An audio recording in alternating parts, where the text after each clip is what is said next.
निःशुल्क रूप से मिलनी चाहिए। क्योंकि एक बार को आप सोचिए, आखिर उस बच्चे की गलती क्या होती है जो एक गरीब घर में पैदा होता है और उसको बेहतर शिक्षा से वंचित होना पड़ता है। शिक्षा के सामने एक पैसे की दीवार खड़ी है, जो जितनी ऊंची दीवार लांघ सकता है, जो जितना अधिक पैसा शिक्षा पे खर्च कर सकता है, वो उतनी बेहतर शिक्षा पा सकता है। लेकिन अगर एक देश एक है, लोकतांत्रिक देश है, तो शिक्षा भी सबको एक समान रूप से तो मिलनी ही चाहिए।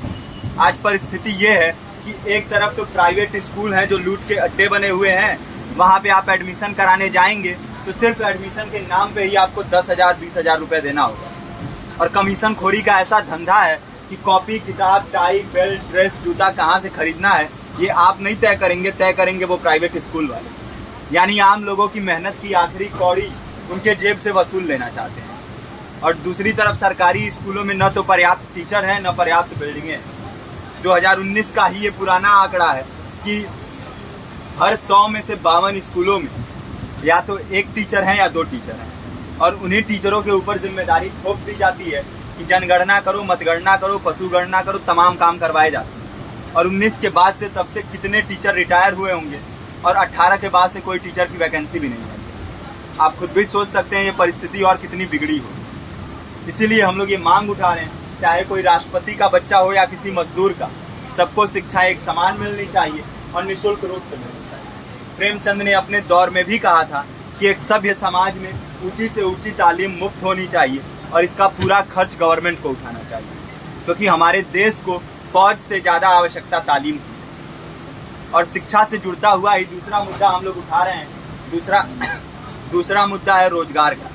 रोजगार की परिस्थिति ये है कि आज सरकारी सेक्टर हो या प्राइवेट, सब कुछ ठेका संविदा के हवाले किया जा रहा है। परमानेंट नौकरियां लगातार घटाई जा रही हैं। इसी रेलवे में 1995 के आसपास लगभग 18.5 लाख कर्मचारी काम करते थे, लेकिन आज उनकी संख्या 12 लाख थी। आप खुद भी सोच सकते हैं कितने बड़े पैमाने पे परमानेंट पदों को घटाया जा रहा है। और आज आलम ये है, एक तरफ लाखों पद खाली पड़े हैं, फिर भी कोई वैकेंसी नहीं निकलती। जो वैकेंसियां निकलती हैं उनमें भ्रष्टाचार होता है, पेपर लीक हो जाते हैं। RO, UP police, BPSC, SSC, CGL, ऐसे तमाम पेपर लीक हो चुके हैं, आप लोग भी जानते ही हैं। अभी नीट की धांधली में ये पता चला कि एक एक पेपर 30 लाख से 50-50 लाख रुपए में बेचा गया। हम और आप तो ये पैसा नहीं दे सकते। पूरी की पूरी कारस्तानी सरकार, प्रशासन, शिक्षा माफियाओं की होती है। और भुगतता कौन है? आम घरों के लोग, जो लोग सालों साल तैयारी करते हैं, दिन भर में 10-10 घंटे, 12-12 घंटे पढ़ते हैं। और इतनी कड़ी मेहनत के बाद, सालों साल की मेहनत के बाद उनके हाथ लगती है तो सिर्फ हताशा, निराशा, अवसाद।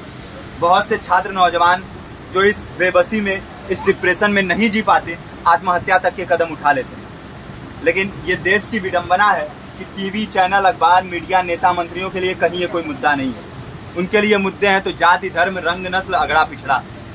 आज जब पूरी परिस्थिति इतनी भयावह है तो ये जरूरी है कि लोगों के बीच में जाया जाए, लोगों को संगठित किया जाए और एकजुट किया जाए। क्योंकि आज अगर अपने मुद्दों पर बोलेंगे नहीं तो कल को ये परिस्थिति और बिगड़ेगी। हो सकता है ले देके अपनी जिंदगी तो हम लोग काट ले जाएं, लेकिन आने वाली पीढ़ियों को क्या भविष्य देके जाएंगे, ये भी सोचने वाली बात है। हमारे साथी ने आपको पर्चा दिया है, पर्चा आप तक पहुंच गया है। पर्चे में और भी बातें हैं, इसको पूरा विस्तार से पढ़िए। पर्चे में हमारा नंबर है, संपर्क कीजिए। फेसबुक का, इंस्टाग्राम का लिंक है, आप वहाँ पे जाएंगे तो आपको पता भी चलते रहेगा कि लगातार किन किन माध्यमों से हम इस अभियान को चला रहे हैं।